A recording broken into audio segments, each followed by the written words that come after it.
gearhead in training. I do apologize. Every time that I go live, I feel like I start too early and then it cuts me off. Welcome back to Christina's Garage, Gearhead in Training. I am going live because I feel like enough of you are invested in my Rusty Spindle saga that I would bring you along for this part too to catch you up if you're behind. Got these cool spindles from Summit about 5 years ago when I first pulled the Camaro out of the garage where it was being stored after my dad passed. I needed to put spindles on it so I could put the basics to put the wheel on, to roll it onto the trailer and to bring it to my house.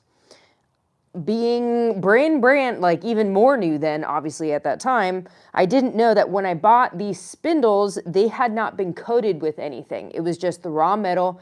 And from what I've heard, it probably had like, just like a light coat of oil on it to prevent rust. I threw it on the car thinking that it wasn't a big deal. And then fast forward a few years when I'm actually going to work on the car, realized there was surface rust. As I was going to install the wood brakes on my car, then thought, well, maybe I should pull the spindles off then and then go to fix that. Well, didn't know that, did the vinegar, then the not balsamic, the baking soda.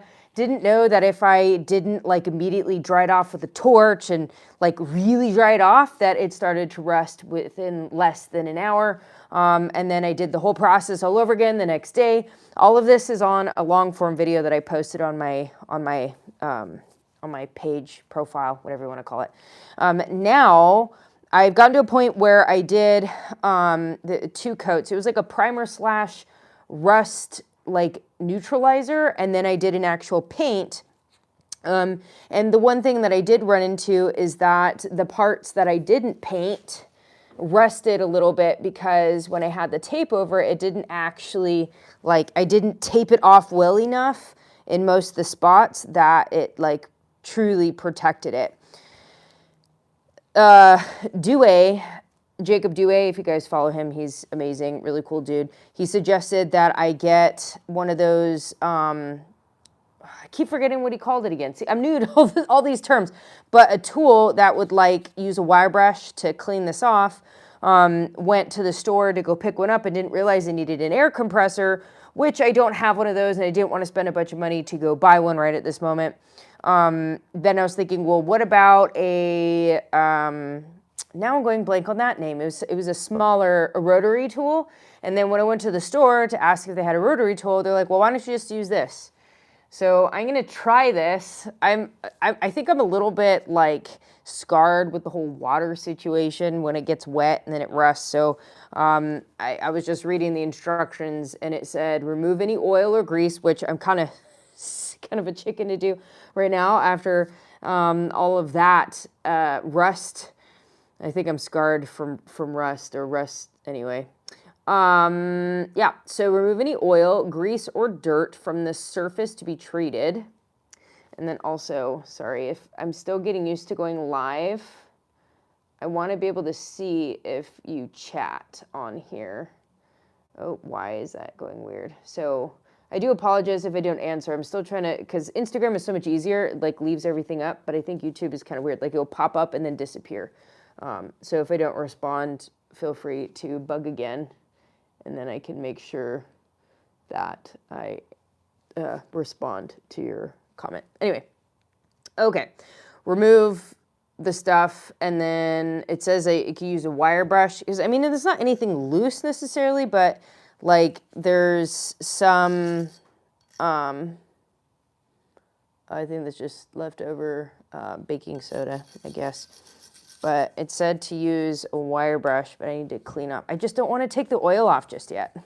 Like, is it bad that I do it with the oil on it? Like, I can clean it off afterwards, right? So there's like a little bit of extra paint kind of left on it. I guess this would probably be a good thing for sandpaper, right? I think sandpaper would probably be good for this too. I'm definitely scarred in that regard, though. Like, I also don't want to scrape up the brand new paint that I just put on there.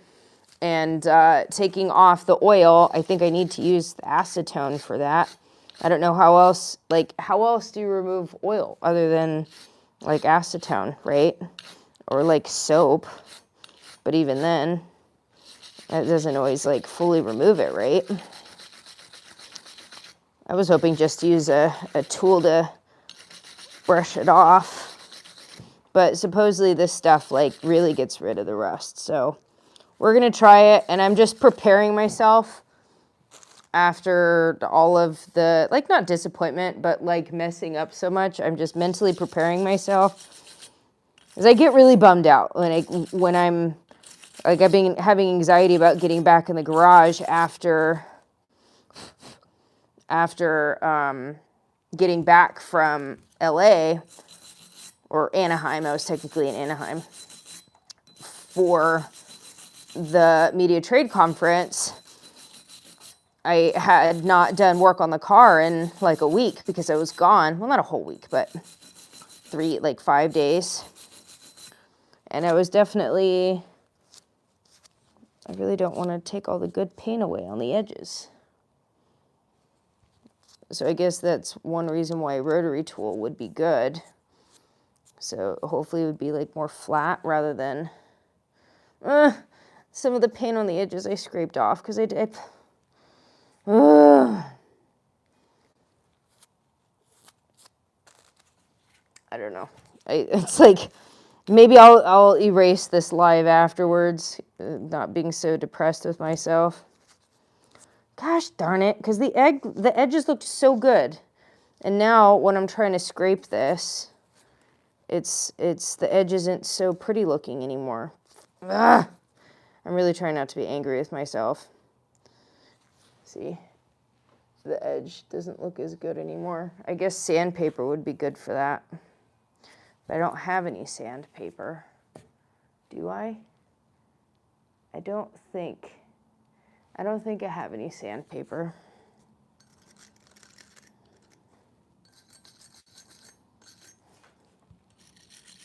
I know, no one's going to look at this. No one's just going to see it. It's just me. This isn't one of those, like, this is not painting the body of the car. It's just hard because I want to do such a good job, and I'm working hard, and then, you know, I F it up every time, it feels like. And that's really frustrating. It's like I feel like I can't do anything right, you know? But that's the whole point of it. That's why I'm sharing, because it's totally normal. You know, someone commented on one of my posts about, like, what was it? Between the inch pounds and foot pounds. That's like, well, if you can't look at it and know that it's the difference, you know, you shouldn't be teaching anybody. It's like, hello, I'm not trying to teach anybody in that direct sense. I am learning and just sharing as I'm learning.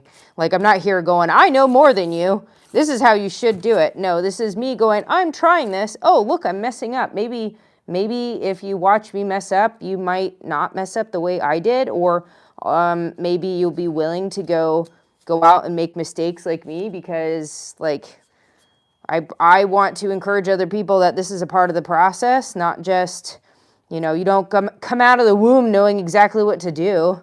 Like, I think that there are many people that just forget that, you know, when you are not new in any sense of the word to any of this stuff, like, you're used to it, you forget. And it's the same thing for other things. Like, for me, you know, there are other things that, like, just regular cooking etiquette or just regular things in the kitchen. I get frustrated with my husband with certain things that he doesn't know, or he does that I'm like, what the heck, like, what, don't touch raw chicken, and then touch, you know, like, I get frustrated with him, but then also have to realize that he never got taught any of that because he never tried cooking at home with his parents. So he didn't learn anything from his parents in that regard, because they just did it for him. So, I mean, I just have to remind myself in those aspects, you know, to be patient with him. So, you know, it's that same thing with, you know, the car stuff. And if you've been around for a while and you know what's up, like, don't be a jerk about it. As if you want to encourage people to keep this, you know, the car culture and everything alive, you're not, like, what do they say? You you attract more bees with honey. What was that saying? I can't remember specifically what that saying is, but like it's going to be better when you're not being a jerk about it. Like, and there's been some amazing people that will, you know, if you're watching this and you're one of those people that will give like encouragement, and if I'm doing something wrong, or if you know that there's a better way to do it, that you have commented, you know, giving just some helpful tips. You know, like I appreciate that. I appreciate the helpful tips and the encouragement in that regard, rather than just being, you know, like mean about it. Like, I think there's a difference. Like, you can definitely help somebody, and if you think they're doing wrong, there's a way to do it where like they'll actually be receptive. If you start calling people stupid and, you know, like, oh, you should know this, like, you're not actually going to help anybody by being like that. And it's something that I've just learned from observation and also being on the receiving end. You know, even let's just say I want to learn from you, or you do know more than me. If you're going to talk down to me as if I'm a total idiot, when I'm not saying I know everything. I think there's a difference if, like, I was sitting there being pompous and, you know, pretending that I know everything. I can understand how people can get upset. But even then, like, the way that you approach any of these situations with people that you disagree with, or you don't think they're doing it right, like, you're never going to have your opinion heard or your help received if you present it in a way that you're just being a jerk. Like, no one wants that. No one wants to, like, do you want to be talked to like that? You know, if you didn't know something and you made a mistake, because you can also make an honest mistake too.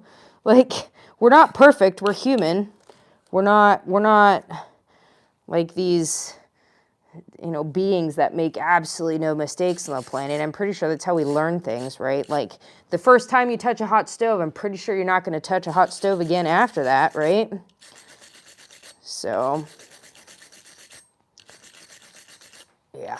Soapbox. I got a soapbox. You know, especially with everything going on in the world right now. It's like, you know, everybody has a different opinion, which we all have a right to our own opinions. I think it is important that we stop looking at what other people are doing and pointing the finger at other people. It doesn't matter how we feel or see other things, that we find a way to take action in a way that is helpful towards a better solution. If you want to, like, for example, I didn't see as many people online sharing from a perspective that someone like myself could necessarily relate to, not knowing anything. So what am I doing? I'm sharing from that perspective. I'm becoming the person that like, once I gain more experience too, I want to be the person that I wanted to watch.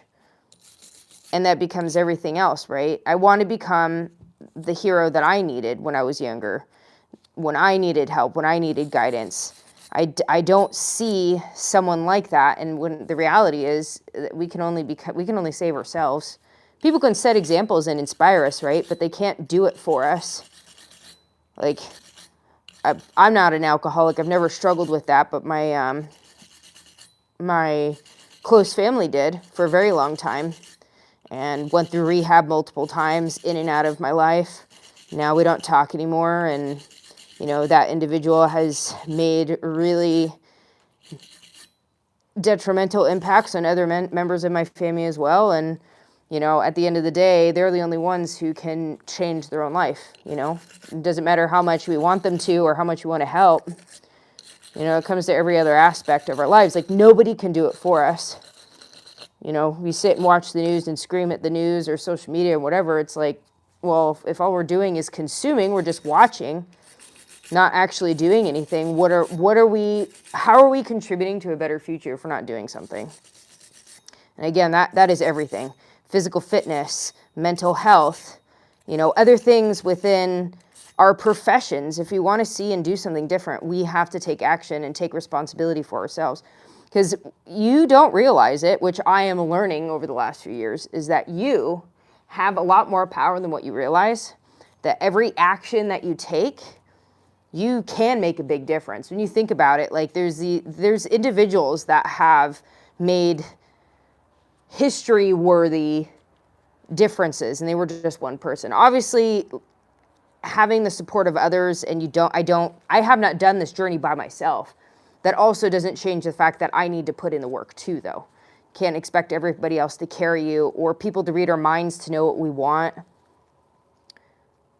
So, all right, I think that is as clean as I'm gonna want to scrape it. I don't want to get it too bad. It said to just loosen up some of the stuff.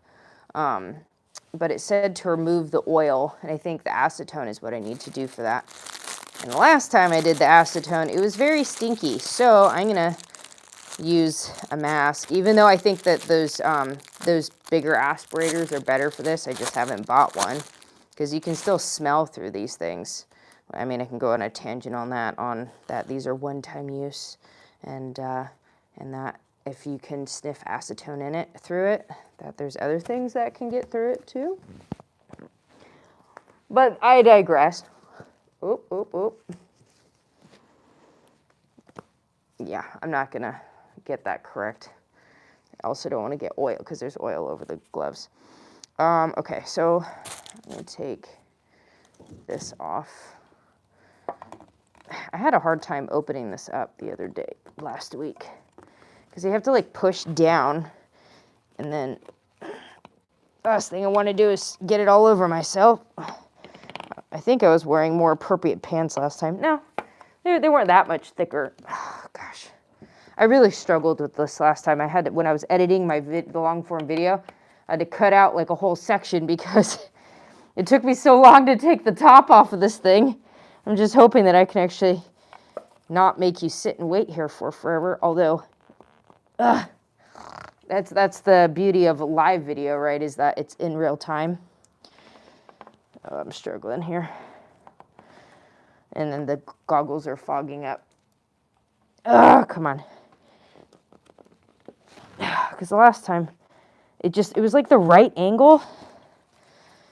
Because you have to push and then turn it.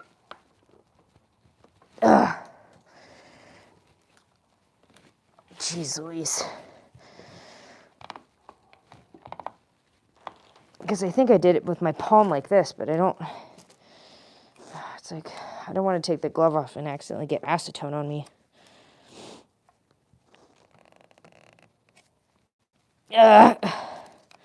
Nope.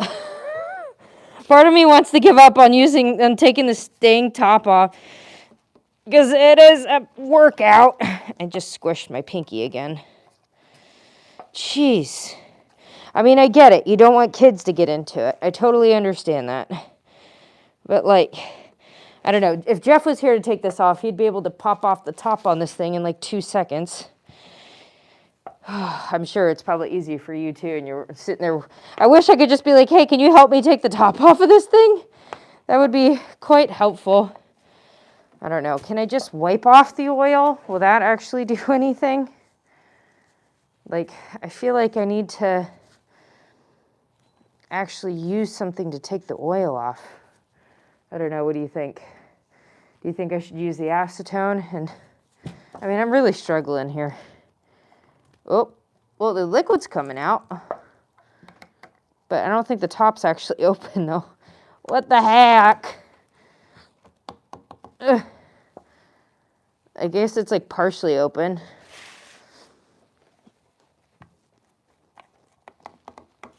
My whole arm is shaking. I can't even.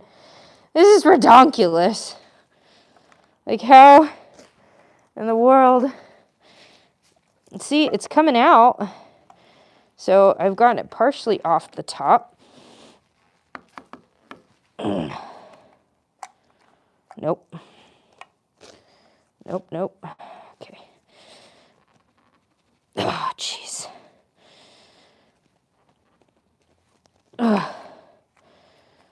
Is there an easier way to do this? Really? This is just not. I wonder if maybe this, like, a little bit there. I'll just, I'm going to put the goggles on. Since it's kind of seeping out, I don't need it all the way open, right?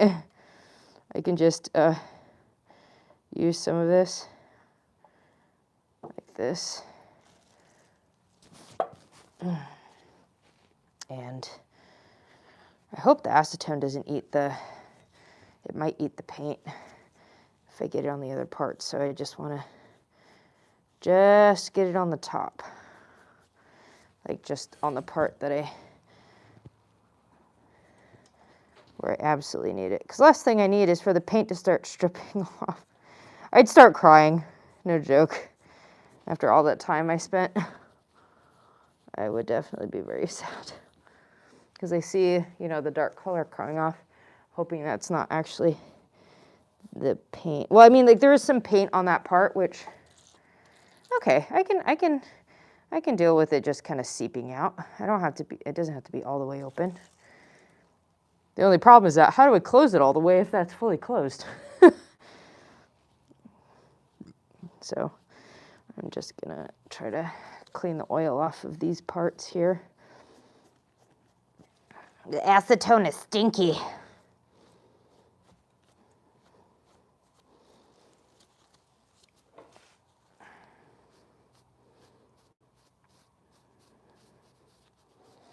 All right, then turn it on this side. Wipe this off. How's your Monday going? I'm all here talking to myself. It's the funny thing when you think about it, like really as social media influencers or professionals at like talking to ourselves. When back in the day that was like not cool. People think there's something wrong with us, and then now like people make a whole profession on talking to themselves. I giggle. I find that pretty funny. And then, especially if no one's actually watching, when like two of you are actually on here, actually watching me, many times no one will be watching, and I'm just trying to think, okay, well, if someone watches this later, I'll just keep talking to myself, but as if there's someone there, and as if someone cares what I'm doing. But, yeah, so... if you're wondering how the Media Trade Conference went this last week, I think it went well. I think I had some good productive meetings. I need to make a list of, who I want to follow up with and like specifically what I want to, say in those follow-up emails. I think, there's potential for some stuff there. I needed to do some more research too, because there were a lot of competing brands that I met with. And I can't have more than one product on my one car. Like if I did down the road get multiple cars, then maybe, but with one car, there's only so much that you can do with one car, in terms of product. Okay, so this thing also said on the instructions that I'm going to need to put water on it. So and it's definitely take some of this paint off. So as long as I try to keep it away from the part that I want to keep painted, and only rub, the parts that I don't, like this part is fine to rub, but I really don't want to remove the paint on all the parts that I spent so much time painting. But it said to remove all the oil from this part so that I can put this, what do they call it again? It's Rust-Oleum Rust Dissolver is what I'm going to try. Just on the parts that when I taped them off, they just didn't get they weren't as clean. Like I didn't tape them off well enough, so air and stuff got to it. And then partially rusted. Okay, so I think that's decent enough to get by. Okay, so now it says, see, now I don't know how to, make sure I close it all the way. And now that it's like seeping out, it's like, did I break the top?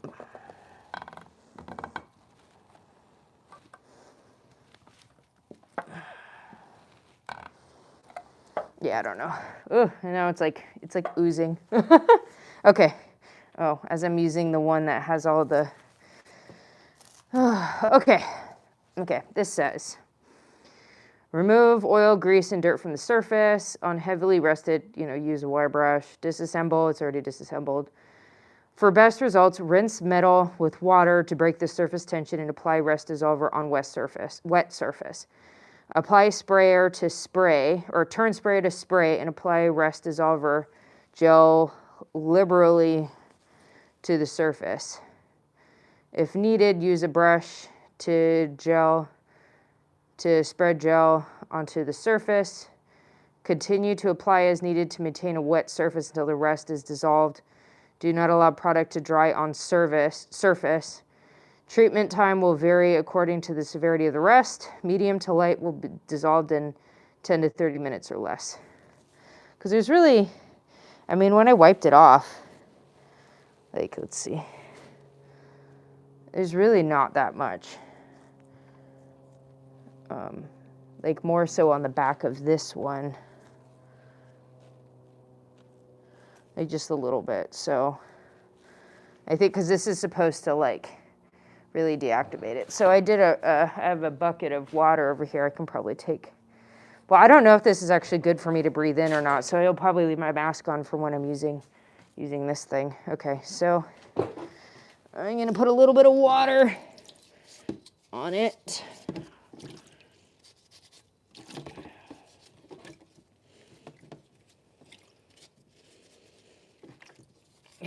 Water scares me because when I put it on there, this thing I want is for it to, rust over again. Jeez, okay. I'll do one at a time. I guess I could probably set it like that. As I'm bonking everything. I'll get another one of these little towels so I can, it said use a brush, but I don't have a brush. So I'm gonna grab another one of these little towel things, see how this works. So, and then I'm probably gonna just throw this towel away after I'm done using it.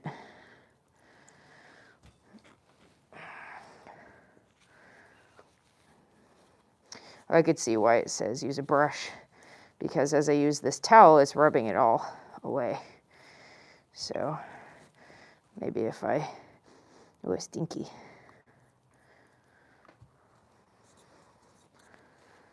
If I just try to use my finger, because the towel will absorb it all. Try not to touch it with my left hand.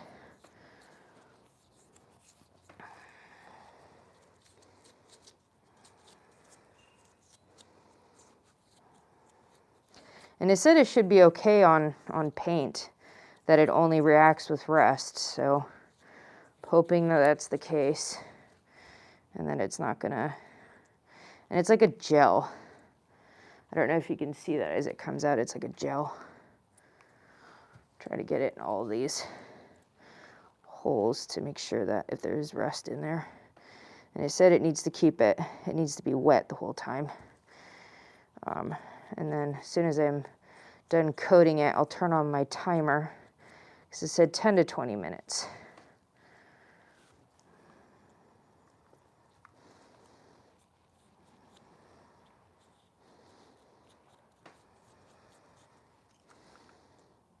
Nope.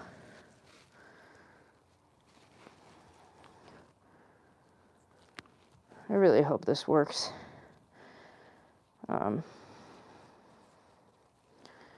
Because I've been, I've put a week of work into just getting these spindles to a point where I can put them back on the dang car. And, I'm learning that that's kind of a thing. You'll mess up and then have to redo things, and that it's a part of the process to run into issues. Also, I want to have my car on the road, not completely done, but on the road by June.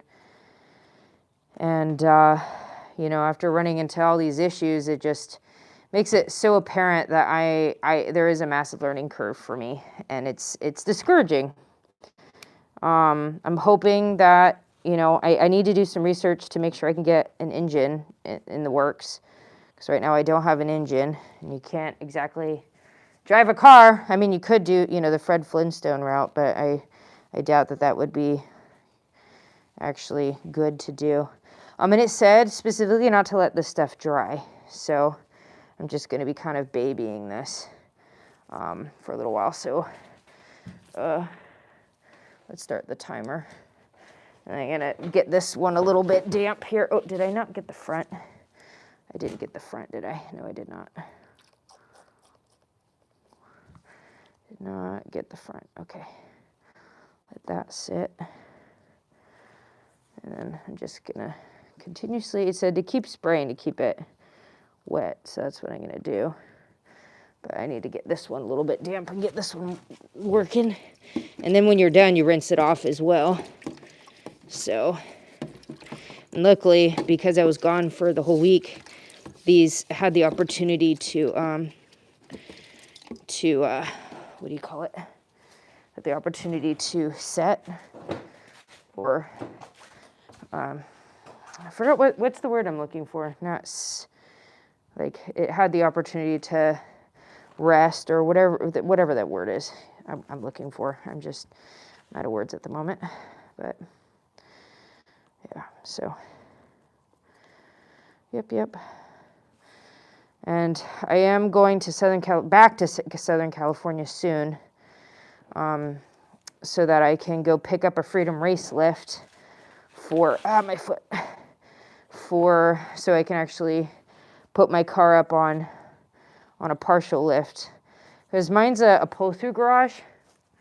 I can't exactly get like a regular lift in here because I have to be able to drive the trailer through, and the clearance for that is not like impossible, but like it would make it really difficult to navigate around like a standard lift. So Josh with Freedom Race Lifts, he's the one who created it. So you know how many lifts and jacks and jack stands are hydraulic, his are all mechanical, to help navigate the stress around safety. And when you worry about, whether it's going to lock up or or not lock up, whether it's going to release on you and fall on you. Because obviously, even me not being in this field, I have heard of accidents like that happening. And so that's one of the things that Josh has created, is a product that is all mechanical, doesn't use hydraulics, and it has a lot of safety features involved. And he's a really nice dude, and he's going to let me try out his product to give my feedback from, like usability for, because he makes lifts for racing, but also for, the regular Joe Schmo like me, to see, if that actually is something that, I can just give that regular customer feedback. And then it would make it easier, because going up and down with the jack stands is a lot, especially on my back too, when I'm like trying to crawl around and stuff. We had a guy in auto school drop a lift on someone. It was really not great. Dang it, the comment, I don't know why. Why can't I have the comment just sit there? I read part of it and I can't touch the screen. But yeah, I read most of that. It's crazy, right? And then people tell me, don't put my feet under. So I have a bad back, right? And, we put our bodies underneath the cars when we have it on lift, right? I've always taught, well, not always, but when I'm learning how to use these, Jeff is teaching me, do the bump test, do everything you can to make sure that, if you bump it or mess with it, that, it doesn't move. And also, like, because of my back, it's really difficult for me to forward lean. It's very painful, and it will throw me into a flare-up. So I need to get my body as close as possible. Like, even with this, like, I'm forward bending too much. I almost have to have like my core like underneath the table. Like, I can't bowl. I can't go bowling. My husband really enjoys bowling. I tried that little kitty thing as well, where I try to push it, but the movement of me pushing the weight away from my body, it messes up my back. So I need to be able to put my legs and stuff underneath the car to be able to do things. And, everybody's like, don't do that. I'm like, I totally, like, what's the difference between me putting my legs underneath and putting the whole front of my body underneath the car? It's still just as dangerous. So Freedom Race Lifts, if you look them up, I believe the website is freedomracelifts.com. He has a truck lift. He has like a regular standard lift. He has one for motorcycles, and they also do a lot of off-road stuff. So, this stuff is stinky. I'm really happy I'm wearing a mask for this. And I have the goggles on, so it's not like directly in my eyes, but it's like, I can definitely tell that it's a little bit burny. So make sure you wear personal protective stuff when you're using this Rust. This is what it is, if you're curious. Rust-Oleum dissolver. But yeah, so it's a bummer that that somebody that happened to. I didn't read the bottom of it. Did he end up getting like really severely injured? Because I mean, that's not a small thing. If you like, a car weighs a lot of weight, and especially if it lands properly, it can definitely like sever things off of your body. I mean, being a retired first responder, I saw plenty of examples of industrial injuries, and I've seen some pretty gnarly injuries where, it seems like it doesn't need to be even something like crazy that happens. That, our bodies are strong and we can withstand a lot. Like my husband and I have been watching a lot of rock climbing TV shows or documentaries.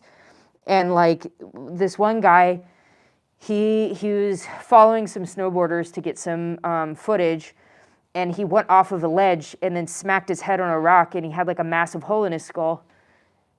They're all safe. The second to last safety catch on the lift caught, and he got out. Oh my gosh, that's great. That's good news. That's so scary though. Like, I mean, it's the perfect way to learn that lesson in the fact that no one actually got hurt, Like, you're like, oh, now I know for sure I need to check all these things to make sure that nothing happens going forward. And, like that's kind of like what we were noticing on the TV show. Can you see this? It's kind of cool. It's turning white. And it was all Wyotech too. Wyotech is the school, right? Because I've talked to some people who teach at Wyotech. I heard it's pretty good. I'm not doing the traditional education myself, but not that I don't believe in people going to, getting proper schooling if they can. But it seemed like they had all the people there, right? Because if it happened at the school, they should have all the proper people. Man, I need to have this mask higher up on my hair. It's like falling off my face. But yeah, so I'm glad to hear that that school is horrible. Oh, that's a bummer. Well, the one guy I was talking to seemed really cool, very educated, really friendly too. I've seen him a couple times, and I think he's an instructor or something with Wyotech. I'm sure it's probably, I'm watching the timer. I'm sure it's probably up to the individual too, right? Oh, dang. Well, I'm glad you were able to get some compensation for what you had happen. That's crazy. Like, I don't know. Part of me is like, you can have a school that like, not the whole thing is crappy. Like, there's probably really good teachers and people who mean well and have a lot to offer. It's a bummer that like the overarching, like, there are people that don't think or don't care, and then those people will typically like seep out into the rest of it. Or let's just say you have some like really amazing instructors, people who really care, and then the bad people will end up overtaking, like people will have I mean, I don't have any personal experience with Wyotech, so I don't have, like, I trust what you're saying, like that was your experience and that's really crappy, and glad that you were able to get some compensation for that. I'm just saying, like, in a general sense, like not just a school or whatever, like it's a bummer that, like certain people that don't do their job well in any kind of area. The bad overtook the issue with Wyotech. Dang it. The comment keeps disappearing. I appreciate that you're reacting or interacting, and I want to read it. I'm also a slow reader. Funny story. I got held back in first grade. I did first grade twice. or was it second grade twice? I did one of them twice because I struggled with math and reading. So luckily I was born in August, so I was either the oldest or the youngest. So I wasn't like held back to where it was obvious. Yanni made it through the BMW side and makes good money. Good. That's good. Especially now, like we need people in the trades. Like we absolutely need more tradesmen because when I was in school, it was oh dang it, I shouldn't have done that. When I was in school, it was frowned upon to like go to trade school or go to vocational school. That's what they called it, vocational school. Like if you were too dumb or couldn't do, like their words, you know, like blue collar till the day I die. I love that. And, you know, like my first job was, my first job was at Safeway, but that was like not like an official job. It was more like during high school. But my first job was on an ambulance. So I've always been blue collar myself. I've never had an office job in my life, and I'm glad I never did because I never want an office job. It's just not me. My husband and I are totally opposite in that regard.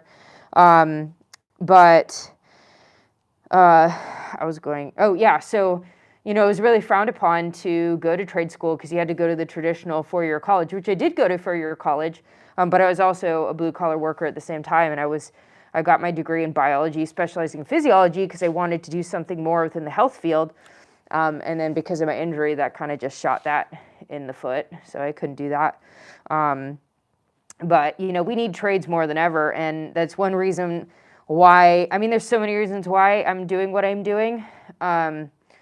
I'm getting involved with people to like Jesse Combs Foundation. I'm not directly involved, but like I am also like really, like I collaborate with them on stuff, and I really appreciate what they do for women within the space. But also I have a lot of respect for the men, and also there's a lot of young men, or even, you know, I'm 36 and learning how to do this. And, you know, there are a lot of, California was a wild time, or Cal in some good times. Cal, meaning like Cal, the college.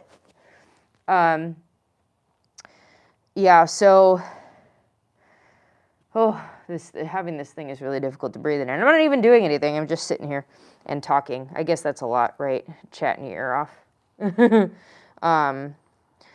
So, you know, I have a lot of respect for people that are putting in the work. And, I was talking about, you know, I really want to encourage men and women, like newbies in a general sense, not just women. Because there's a lot of women that I've talked to that really want to help other women, which is, I don't disagree with that. I really want to, not appeal, but I want to inspire men and women, because I think that, you know, there are plenty of men that don't know anything about wrenching, and that maybe they don't want to do traditional school like I don't want to do. I don't want to work as a mechanic, but I want to learn all the things. I want to inspire, you know, people who are looking for something like that in their lives, to be able to, you know, continue working forward to, you know, learn in that area. So that's the goal, at least. I get some feedback, but then again, I can't read anybody's mind, so I don't know what kind of impact I'm actually making. You know, only you know what's going on in your life, and only I know what's going on in mine. I don't really know what kind of impact I'm making in that regard. I also I gaslight myself a lot, so I put myself down a lot. That's pretty. It's not like anything new for me. I have, and I talk about it on my other social media. I don't always talk about it here on YouTube. I'm just sitting here because I'm supposed to be letting this sit. But yeah, so I've struggled with anxiety, depression, and suicidal ideations for a very long time. And so it's something that I'm consciously aware of. You're making strides and doing great things. Super proud. Thank you. I appreciate that. So it's something that I'm hoping to, you know, inspire other people, that if they see me doing something as a complete noob, and like stumbling and messing up, that, you know, that the legacy I want to leave behind is action. I want the best compliment I can get from anybody is you deciding to take action in your own life and like stop watching my stuff. Like it'd be great. Like obviously it helps my numbers when you watch and comment and, you know, like I need members on my channel, you know, all this other stuff. But in reality, like in the grand scheme of things, I would love for you to just like stop watching my stuff and go out and live your life. Like actually do things that scare the crap out of you and that light your heart on fire. So, okay, I think I can stop talking on my soapbox now. Let's see. Okay, so turn to spray. If needed, use a brush. Okay, I already did that. Allow the product to do not allow the product to dry. Treatment time will vary. Heavier deposits, I don't think it's that bad because it's been, the timer's been going for 15 minutes now and it said 10 to 30, so I think this should be good. Once rust is dissolved, rinse with water and wipe the surface dry. Clean parts and allowed to dry before reassembling. And because I'm not going to blah, blah, blah. I don't need to worry about that because it's already painted. So I have a bucket behind me. So I'm gonna put this in. I probably should have put more water in the bucket to begin with, but I guess maybe I could put the bucket on the table because this bending does not feel good on my back right now. I'll just wipe this thing off later. This bucket's super high too. I'm like, ugh. Yeah, I feel like I should have put more water in here, but whatever. I'm gonna have to stand for a second. Yeah, so hopefully this turns out better. I didn't do a before and after picture, but I guess I could go back and rewatch this video and see what it looks like before and after. I mean, based on me looking at it, it looks like it doesn't have the rusty color. You see? It doesn't look brown anymore. So the key, though, is making sure I dry it off, because that was the issue that I ran into the last time. Sorry, I would shift the camera up so you can actually see as I'm, like, doing what I'm doing. But as I said, I have stuff all over the gloves, and I use my cell phone to record. And, like, even if I was using a fancy camera, I probably still wouldn't want to be touching things. But, like, I'm not trying to touch my phone with all this stuff all over my my gloves here. But I mean, it looks good. It doesn't look like it's covered in stuff anymore. And the paint looks pretty intact. I don't see any I did get some paint on these, like it wasn't like super clean the way I taped it. So there is some paint kind of left on here, but I do like, that was one thing I was a little worried about, this Rust-Oleum stuff. I didn't want it to eat away at the paint that I just put on. And the guy at the Ace Hardware said it would be fine with the paint. But then again, I don't know until I, actually use it. So let's see. Trying to make sure I get all of this stuff out. And since this whole bucket isn't full, because I only have like a decent amount of this of the water in here to wash this stuff off. Okay, let's see. This looks pretty good, I think. It definitely looks really clean. So, what I'm probably going to do is dry this one off first before I even take the stuff off this other one, because I want to limit, yeah, this was a clean one. I want to limit the time for this to potentially rust again. Luckily, I do have the torch now, which I didn't have before, because of the first time I did the whole spiel. So I'm gonna go grab the torch in a second, so I can try torch drying this off. I'm just hand drying it as much as I can, and I think the torch was going out last time because it was holding it down. I don't think it was supposed to be holding it at a downward angle. Okay, so I'm gonna go. Let's go grab the torch. Wait. Okay. And I got my fancy welding gloves so I don't burn myself. Even though the spindle doesn't get hot, knowing me, I'd probably just accidentally burn my hand because I'm holding the spindle with my hand, Okay. I'm going to hold it with my left hand, so I'm going to put this on the left hand and then hold the torch. I probably should have moved this spindle out of the way.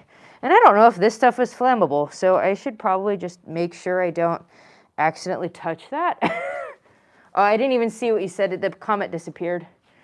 I don't know why it does that. I don't know how to set it so that like the comments stay up. I don't know how to do that. Here, say whatever you're saying again. I'm looking now. I totally missed what you were saying. I think my husband just got back from the gym too. Always keep the torch. Yeah, I think that's why it turned off. So that makes sense. Because I was rewatching it. I'm like, I think I have to keep the torch upright. So yeah, it's good to confirm that. Babe? I'm on live. I'm on live right now. Okay. Oh, now that I can actually adjust this so it stops falling. Although I don't need it for the torch part, but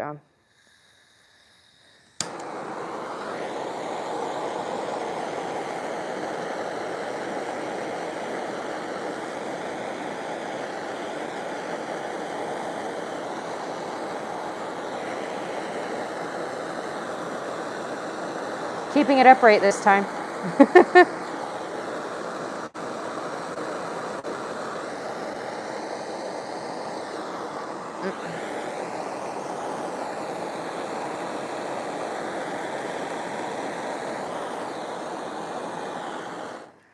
right, let's see. So I got it kind of in a general sense. The hole is the hardest part to dry out. Okay, let's tilt it this way.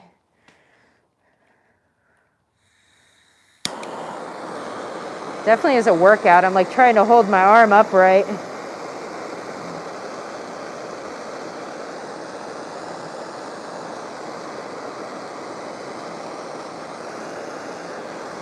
Luckily, I'm going to put oil on it right away. I don't need it to fully dry.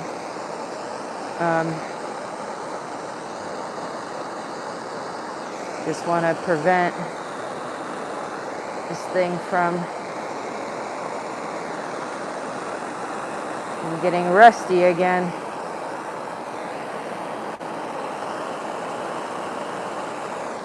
All right, I think that's okay for now. I think that thing is still doing well. See, this is what it looks like. It definitely, especially the back here, this was a lot more brown. Okay, so brain, using my brain. I need to put more oil on that to prevent it from, because that main front part, I'm going to use the grease. I don't need the grease for the smaller points, but I definitely need the grease for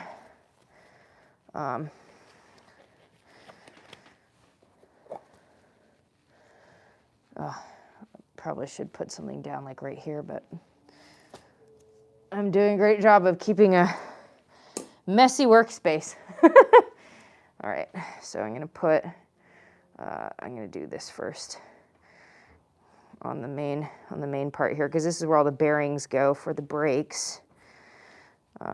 So if I cover this with the grease, because I need to put the grease on here anyway when I put the bearings and stuff on, so might as well cover that now so that it does not rust, because that's I'm happy with. So what I probably would do in the future, you know, if I ever had another part, maybe do it how I did it, with the vinegar and baking soda, and then go into using this, because when you use this, it needs to be wet anyway and free of oils. So like I'd be removing everything, and then this is kind of like an additional, even though I think you could use this by itself, I think that, like, for myself, maybe that's how I'd want to do it. I don't know. Some people say just using the chemicals work, but I don't know. I'm just figuring it out as I go. So Yep. All right. My anxiety about the whole thing, I was really anxious about the paint getting lifted. So, and then I think Jeff said I should probably put some grease in this top one. I guess this is where tiny pinkies work, to be able to fit it all the way in there. And then the rest of it I can just put regular oil on. I have this 3-in-1 oil.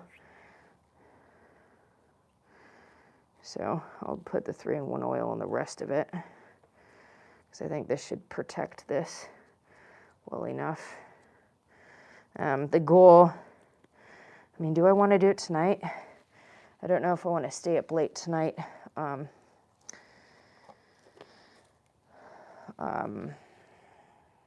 Whatchamacallit, I don't know if I want to stay up late putting the brakes on tonight. I mean, I could. Like, this is what I do for a living. It's not like I'm waking up early to go to do another job. Just also, like, because this stuff is so new for me, if I bite off more than I can chew right in that moment, it increases my anxiety really bad. And you can talk smack all you want. Like, I know, like, you know, like, there's plenty of people who comment and be like, oh, you know, this is how you should be doing it, or, you know, whatever. But that's what I'm finding helps for me, is to not take on too much all at once, because I have a really hard time coming back to it the next day. So with setting a non-negotiable of getting out here once a day, minimum of 10 minutes. And every day I'm doing more than 10 minutes. It's just the 10 minutes helps get me out here. That, like, okay, at least 10 minutes, right? You can do 10 minutes in the garage if you have a vehicle to work on, right? Even organizing. It's just anything you want to do. Let's just say you want to organize your house. 10 minutes of organizing your house every day. Clinical anxiety, yeah. Like, I've had anxiety for a very long time. My mom and my sister have it really bad. My sister, I mean, I'm not going to say it on social media or on YouTube, especially something I'm going to save. But yeah, so it's been something that I've been struggling with for a long time, and it's just, you know, so I describe anxiety as anticipation of the future and depression as the past. So the past and the future, and the place where I'm the most at ease is in the present, but it's really difficult to keep my mind there in the present. So learning how to be present, which is a lot of the mindfulness stuff, meditation and breath work and all that stuff, helps focus on the present to help you heal with stuff for the past and the future, like with anxiety and depression. But at the same time, okay, I think it's pretty good. I'm gonna walk around the car because I have the little hanger. I'm gonna just hang it on that so I don't get the grease on anything. I'm gonna walk around the car because I have the tripod right in the way, so I can't exactly go. Okay, I'm much happier because it doesn't have, like, it cleaned the rust off, and it didn't affect the paint. So hopefully, you know, if you've ever thought of using this product, hopefully this was helpful for you in that way. Okay, so now I'm gonna rinse this one off. Let's take this bucket up here. Let's rinse this off now. And that was a total of, because I started the other one like halfway, so, I mean, I've been on live for an hour now. I can see 3 people are here. Thank you. I appreciate you hanging out, so I'm not sitting here doing this by myself. I mean, technically I am by myself, but it doesn't feel as lonely. So it's kind of nice having some company. You know, I mean, it's not a bad thing. My husband's not into car stuff, so this isn't his interest. He doesn't really like being out here, which I actually don't mind, because, like, it's pushing me outside of my comfort zone to really push myself harder to, like, if I had, you know, if my dad was still here, you know, he'd be helping me or whatever, but, like, at the same time, I wouldn't be pushing myself so hard. I wouldn't be going out of my comfort zone to the same level. and be able to learn so much and grow as much, because I'm doing a lot of this essentially on my own. Like, there's so many people that are helpful. There's a lot of people that, like Jeff, my husband's best friend, will come over and help me. He was over here yesterday. We were trying to take the differential cover off so I can remove the C-clips and take the axles out. That way I can actually put the parking brake on, because the Willwood brakes require you to take the axles out. Would you say? Maybe one day. I would. Okay, so Bobby, I'm going to be talking with Peak Auto soon, because I want to figure out what they need, because if they're willing to cover travel costs for me to have specific people come out here, like other content creators, Bobby, I would absolutely love, that would be so great. You're a really good teacher and you're very helpful and you have a lot of experience. I would absolutely love for you to come out here to help, because I mean, I don't want to ask Jeff for everything, and then my friend James at somewhat local, he's doing a SEMA build, so he has his whole thing, and he's a great teacher too. I'm probably going to have him come out to help me with the American Auto Wire, because he's a dealer for it, but also he's also an influencer as well. So I'm probably going to have him help me with the wiring. But I also, I don't want to put everything of this project on one of my friends, because I think that's unfair. Like, I'm asking for a lot, So if I'm able to disperse it amongst multiple friends that are willing to help me, and I'm not putting anybody out by coming to help me, But I'll let you know, Bobby, because that would be really awesome. It was really cool putting the rear end together with you. And it was helpful with looking at some of the stuff to prep. Okay, now I can take this thing off. Oh my God. Oh, I can actually breathe now. Jeez Louise. Okay, now I'm going to put this sucker back on. Oh, I'm going to wipe it down first. That's what I'm going to do. That's kind of wet. Let me grab a new one. Oh, I'm tripping on myself. Yeah, so the goal is to get the car on the road in the beginning of June to be able to participate in SEMA Action's Advocacy Day at the Capitol. And if you're in California, that's going to be June 3rd. You can, thank you, Bobby. Yeah, I'll let you know for sure.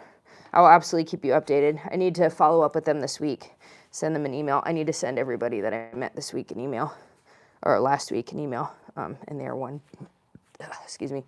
June 3rd, if you're a California resident, SEMA Action is going to be finding a way, because they have to find, so I'm learning about this kind of stuff. In order to get a bill put forth, you need to have a politician or a representative be like a sponsor for it, be the one that says, okay, so this is what I'm putting forth. So SEMA Action is going to find, I don't know if they have someone lined up already, but to be able to put forth the Leno Law again this year. So with the Leno Law going in, we're at the Advocacy Day at the Sacramento Capitol. So it's going to be at the Sacramento Capitol on June 3rd. The goal is to have some cars sitting in the front so that they can look at. There's going to be meetings and stuff that I think only us that are involved can go to that, but the car show itself, at least showing face. If you want more information, reach out to me if you want to consider coming out for that, because it's not just people within the automotive industry, it's people who like cars in general.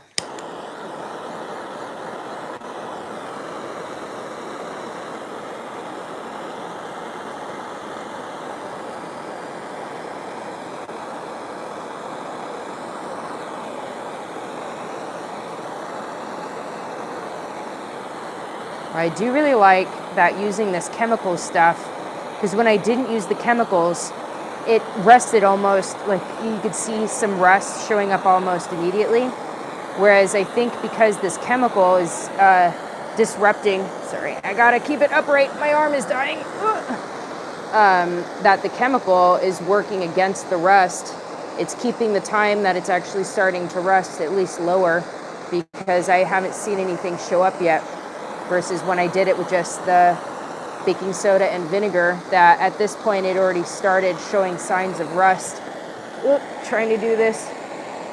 I'm not trying to look cool with my leg up, it's just my arm is dying. Oh, trying to switch my hand around here. And then also, it's a little bit smoky. The stuff is upside down. Okay, well, I was turning this over, right? I was turning this over.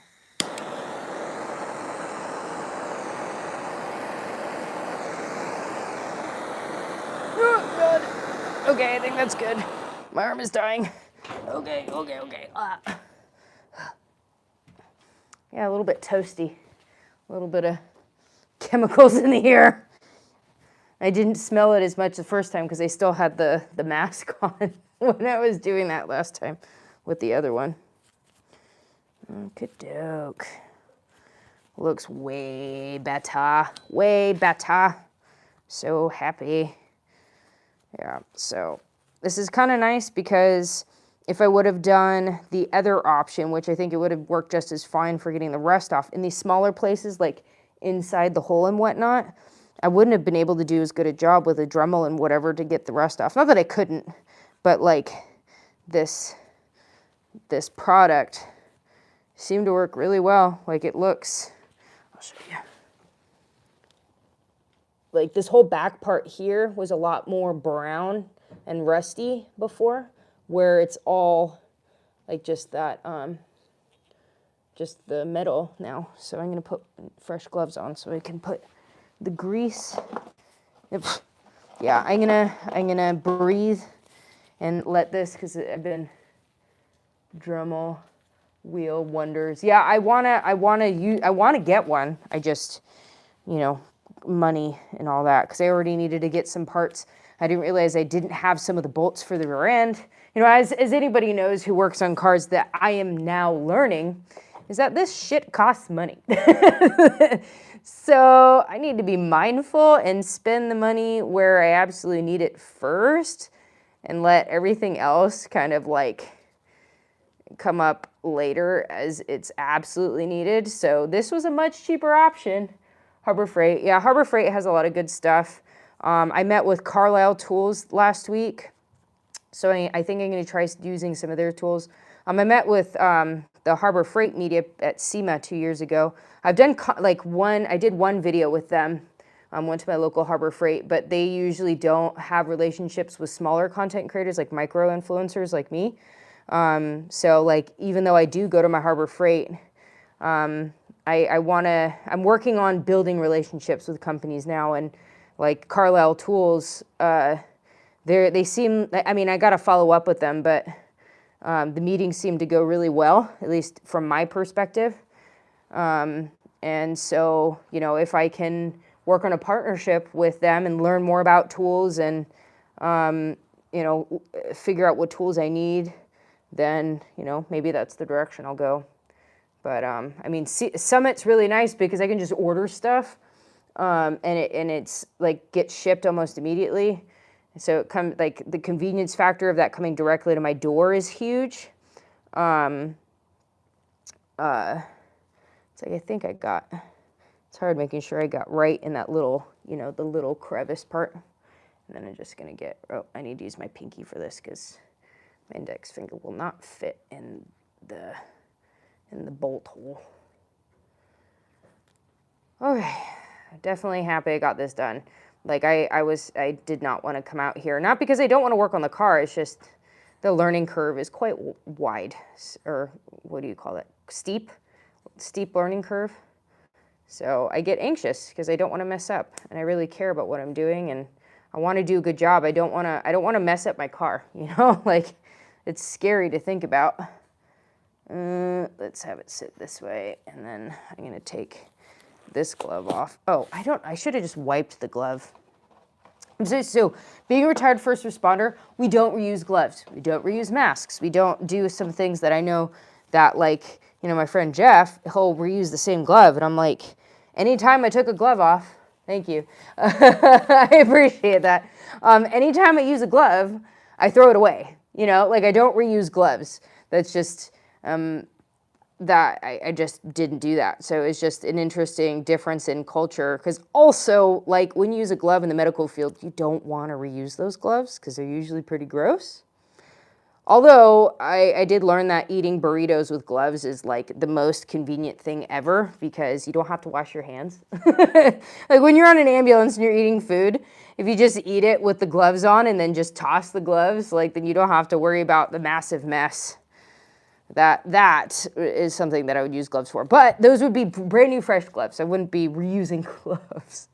So during COVID, when everybody's like reusing masks and then, you know, putting them in the glove box or in the cup holder in their car and then putting it on their face, I'm like, what? These people are obviously not taught about biohazard material. Like if it's as bad as what everybody makes it seem to be, you should absolutely not be reusing your mask. Glove burrito.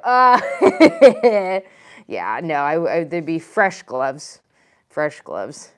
But yeah, so when I was seeing people wear all these things on their face, like coming from my background, I'm like, what? Like when Ebola was a thing, we were taught in full hazmat suits how to take care of it. Like you weren't like, oh, put on a mask and then everything's fine. No, like things were actually taken seriously back then. And then, you know, luckily I was not in the field when COVID happened. So I'm grateful for that because that just seemed like a bunch of craziness that I did not want anything to be a part of. I did not, not at all. So silver lining. All right. Well, I'm gonna hang this